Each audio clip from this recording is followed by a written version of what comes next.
गुरु श्री रमन महर्षि। गुरु ईश्वर और गुरु वस्तुतः भिन्न नहीं है। जैसे शेर के मुख में पड़ा हुआ शिकार बच नहीं सकता, ऐसे जो लोग सद्गुरु की कृपा दृष्टि के पात्र हैं उनका अवश्य उद्धार होगा और कभी भी त्याग नहीं किया जाएगा। फिर भी मनुष्य को गुरु के बताए मार्ग पर अवश्य चलना चाहिए। भगवान की दृष्टि में कोई शिष्य नहीं है, लेकिन शिष्य के दृष्टिबिंदु से गुरु का अनुग्रह समुद्र जैसा है। यदि वह छोटा पात्र लेकर आता है तो उसे उतना ही प्राप्त होगा। सागर की कृपणता की फरियाद निरर्थक है। पात्र जितना बड़ा है वह उतना अधिक ग्रहण करेगा, यह उस पर निर्भर है। चित्त स्पंदन को अस्थायी रूप से निरुद्ध करने का एक उपाय सत्संग है। साधु महात्मा समाधि के विशेषज्ञ होते हैं, क्योंकि वह उनके लिए सरल सहज होता है एवं उनमें निरंतर बना रहता है। उनके निकट संपर्क में रहने वाले तथा उनकी सहानुभूति के पात्र लोग क्रमशः उनकी समाधि की आदत ग्रहण कर लेते हैं। प्रायः आध्यात्मिक मार्गदर्शन करने वालों को गुरु कहा जाता है, किंतु श्री रमन में की व्याख्या मर्यादित है। उनके मत में सच्चा गुरु वह है जिसने आत्म साक्षात्कार किया है एवं अपनी शक्ति से दूसरों को साक्षात्कार का ध्येय प्राप्त करने में सहायता कर सकता है। श्री रमन अक्सर यह कहते थे कि ईश्वर, गुरु और आत्मा एक हैं और गुरु मानव रूपधारी ईश्वर है तथा साथ ही वह प्रत्येक के हृदय में रहा हुआ आत्मा है। चूंकि वह बाहर और भीतर भी है, उसकी शक्ति दो प्रकार से कार्य करती है। बाहर रहकर वह उपदेश देता है एवं अपने प्रभाव से भक्त के चित्त को आत्मा में स्थिर करने में सहायता करता है, तथा अंदर रहकर वह शिष्य के चित्त को भीतर की ओर खींचता है और आत्मा में लीन करता है और आखिर उसे नष्ट कर देता है। श्री रमन के उपदेश का यह मूल आधार है कि प्रायः उन सब के लिए गुरु की आवश्यकता है जो आत्मनिष्ठा के लिए प्रयत्नशील हैं। आध्यात्मिक विकास के लिए जीवन की दिशा बदल देने वाले गुरु का प्रभाव बड़े महत्व का है, जिसमें कुछ विरल मनुष्य की अपवाद रूप है। आत्मा का अज्ञान इतना दृढ़मूल होता है कि साधक अपने व्यक्तिगत प्रयत्न से उससे मुक्त नहीं हो सकता।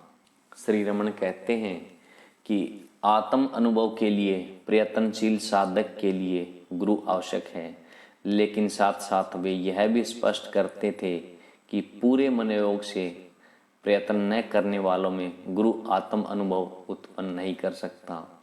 लेकिन यदि साधक आत्म मार्ग के लिए गंभीर प्रयत्न करता है तो गुरु की अनुग्रह शक्ति अपने आप प्रवाहित होने लगती है।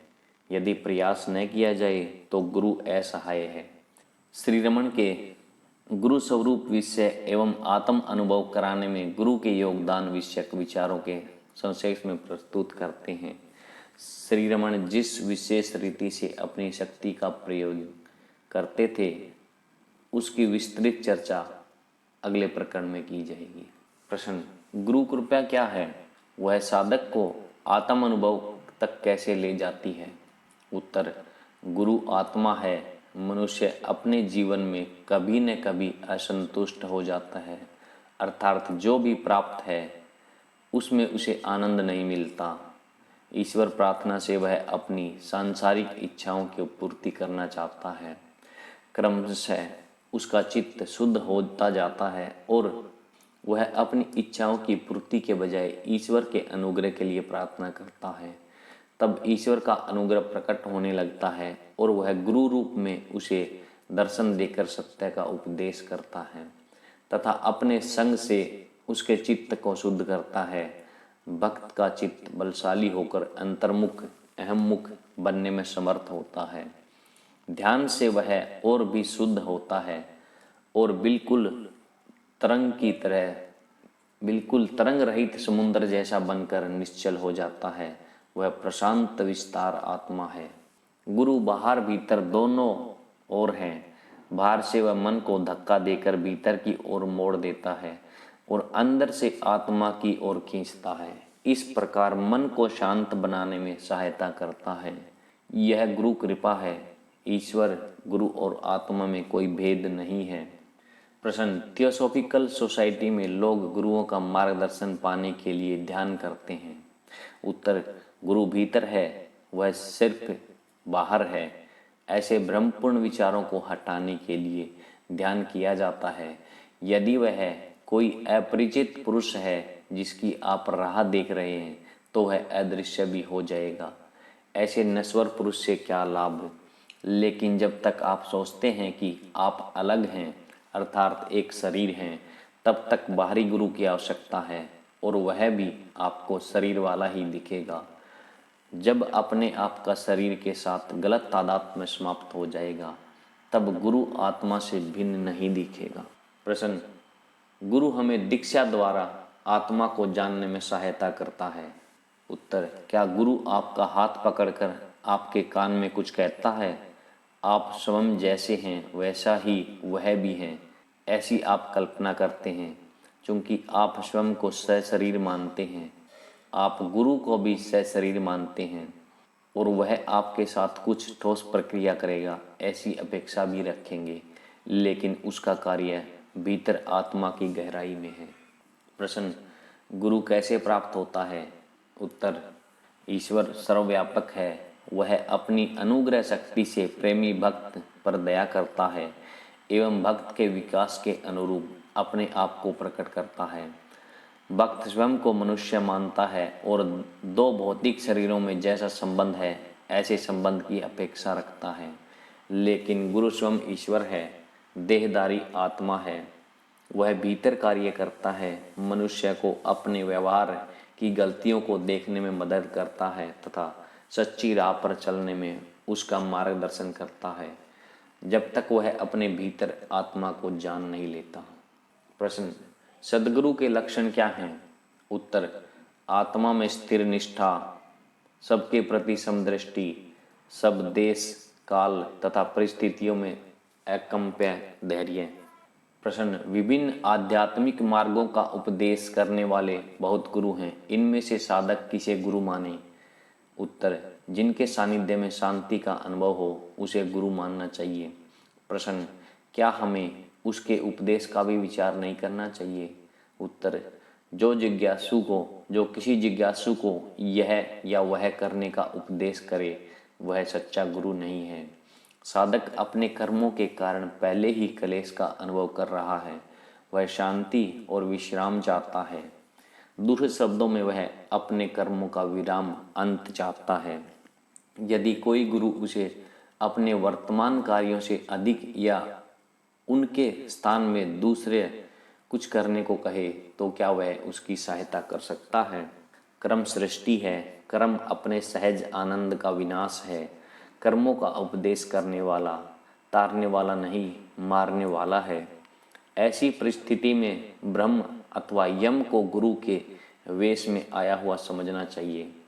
ऐसा गुरु साधक को मुक्ति नहीं कर सकता, वह केवल उसके बंधन को और दृढ़ बनाता है। प्रश्न, मैं मेरे सद्गुरु को कैसे प्राप्त कर सकता हूँ? उत्तर, गंभीर ध्यान से।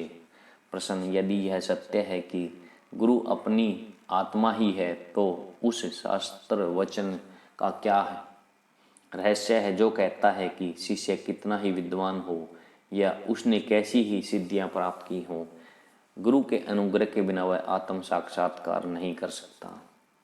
उत्तर, पूर्ण सत्य के दृष्टि बिंदु से गुरु की अवस्था अपने आत्मा की ही अवस्था है। फिर भी अज्ञान के कारण जीव बने आत्मा के लिए गुरु के अनुग्रह के बिना अपनी मौलिक सहज अवस्था प्राप्त करना कठिन है। प्रश्न, गुरु कृपा के क्या लक्षण हैं? उत्तर, वह शब्दों एवं विचारों से परे है। प्रश्न, यदि ऐसा है तो यह कैसे कहा जा सकता है कि गुरु के अनुग्रह से शिष्य अपनी सहज अवस्था का अनुभव करता है? उत्तर, हाथी स्वप्न में शेर को देखकर जग जाए, ऐसा यह भी है। शेर को देखने मात्र से हाथी जगता है, ऐसा ही यह निश्चित है कि गुरु की कृपा पूर्ण दृष्टि से शिष्य अज्ञान निद्रा से सत्य ज्ञान की जागृत अवस्था में आता है। प्रश्न, यह कहने का क्या अभिप्राय है कि गुरु स्वरूप से परब्रह्म है? उत्तर, जीव शुरू में ईश्वर अथवा परम सत्य को पाने की इच्छा से भक्ति करता है। जब उसकी भक्ति परिपक्व होती है तब ईश्वर, जो कि जीव का साक्षी एवं वास्तविक स्वरूप है, प्रकट होता है। वह अपने स्वाभाविक सच्चिदानंद लक्षण से युक्त होकर तथा करुणा से नाम रूप धारण करके प्रकट होता है। शिष्य पर अनुग्रह करने के बहाने से वह उसे अपने स्वरूप में समा लेता है। इस सिद्धांत के अनुसार गुरु पर ब्रह्म या ईश्वर कहा जाता है। प्रश्न, तो कुछ महापुरुषों को गुरु के बिना ज्ञान कैसे हुआ? उत्तर, कुछ परिपक्व पुरुषों के लिए ईश्वर निराकार ज्ञान में प्रकाश के रूप में स्वयं को प्रकट करता है तथा सत्य की चेतना प्रदान करता है। प्रश्न, मनुष्य सच्चे सद्गुरु का निश्चय कैसे कर सकता है? सद्गुरु का वास्तविक स्वरूप क्या है? उत्तर, जिसके साथ आपके चित्त का स्वाभाविक मेल होता जाता है वह सद्गुरु है। यदि आप पूछें कि सद्गुरु का निश्चय किन लक्षणों से किया जाए तो उसका उत्तर है कि उसमें शांति, धैर्य, क्षमा इत्यादि गुण होने चाहिए। वह दृष्टि से चुंबक की तरह दूसरों को आकृष्ट करने की शक्ति वाला होना चाहिए एवं सबके प्रति समदृष्टि होना चाहिए।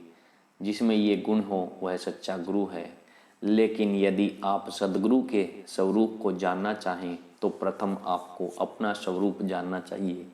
यदि कोई अपना स्वरूप नहीं जानता तो वह गुरु के स्वरूप को कैसे जानेगा?